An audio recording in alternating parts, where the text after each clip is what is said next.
Hello guys! As promised, ito na po yung female common Mormon butterfly.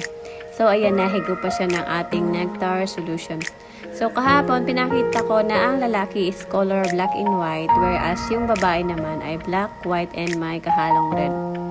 Then kung mapapansin nyo, sa dulo ng pakpak niya ay parang may buntot siya. O ayan. Kasi yung lalaki kasi walang ganito. And kung nagtatanong kayo kung bakit alam ko na ito yung babae, ito kasi ang nakikita kong nangingitlog.